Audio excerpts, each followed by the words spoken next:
سنن دارمی میں یہ حدیث موجود ہے کہ حضرت ابن سیرین کا لکھا ہے وہاں پہ جلد نمبر 1 صفحہ نمبر 109 اسماء بن عبید کہتے ہیں داخل رجلان من اصحاب الاہواء علی ابن سیرین، دو تبلیغی آ گئے، دو تبلیغی آ گئے امام ابن سیرین کے پاس اور آ کے کہتے ہیں یا ابا بکر محدثوں کا بے حدیث ہے، ہم ذرا درس حدیث دینا چاہتے ہیں، ذرا یہ پس منظر ذہن میں کو جب تمہاری مسجدوں میں وہ دین فروش آ جاتے ہیں، محدثوں کا بے حدیث ہے، ہم ایک حدیث ذرا بیان کرنا چاہتے ہیں۔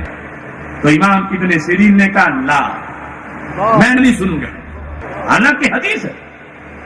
قالا فنقرأ علیک آیۃ من کتاب اللہ، حدیث نہیں سنتے تو پھر آیت تو سن لو گے نا، ہم تجھے صرف قرآن کی آیت سنائیں گے۔ لوگ کہتے ہیں سبق ہی پڑھانا ہے بچوں کو، جہاں سے پڑھا لے، جمعہ ہی پڑھنا ہے جہاں سے جہاں پڑھ لے۔ سنن دارمی سے پڑھ کے تمہیں بتا رہا ہوں، جب انہوں نے کہا آگے تشریح کی کوئی بات کی نہیں، بات صرف یہ کی ہے کہ نقرأ علیک آیۃ من کتاب اللہ، ہم کتاب مبارک قرآن سے ایک آیت تمہیں سنانا چاہتے ہیں۔ قال لا، فرمایا میں آیت بھی نہیں سنوں گا۔ اگر اس کو بریلویت کہتے ہیں تو پھر صحابی بھی بریلوی تھے، تابعی بھی بریلوی تھے۔ آپ نے فرمایا لَتَقُومَنَ عَنِّي اور لَأَقُومَنَّ، پنجابی میں یہ ہے تو سب اٹھنا ہے یا میں اٹھ جاؤں، تو سب اٹھنا ہے یا میں اٹھ جاؤں، یعنی اس انداز میں غصے میں آ گئے، فرمایا تم جاؤ گے یا میں اٹھ کے چلا جاؤں یہاں سے۔ جب آپ نے یہ جوش دکھایا وہ اٹھ کے نکل پڑے۔ جس وقت وہ نکلے تو مریدوں میں سے کوئی سادہ سے لوگ تھے، فقال بعض القوم یا ابا بکر وما كان عليك ان يقرأ عليك آية من كتاب الله، حضرت صاحب کیا ہو جاتا اگر وہ آیت پڑھ دیتا، تو آپ نے اسے آیت بھی نہیں پڑھنے دی۔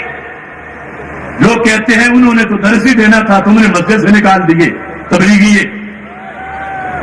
درس ہی تو انہوں نے قرآن کا درس ہی تو دینا تھا۔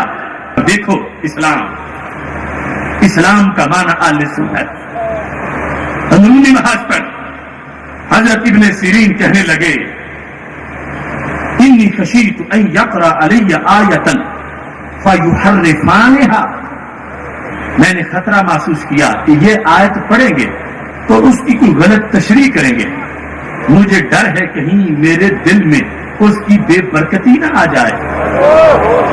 لوگ کہتے ہیں میں تو عالم ہوں، مجھے کیا اثر ہوگا، تو میں کہتا ہوں ابن سیرین سے بڑے عالم ہوں۔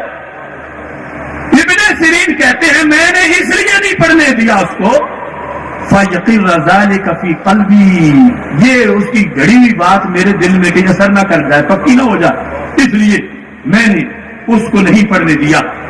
ہم اس پر انشاءاللہ ایک باقاعدہ اہل سنت سیمینار کریں گے جس پر یہ دلائل بتائیں گے کہ سنی کسے کہا جاتا ہے۔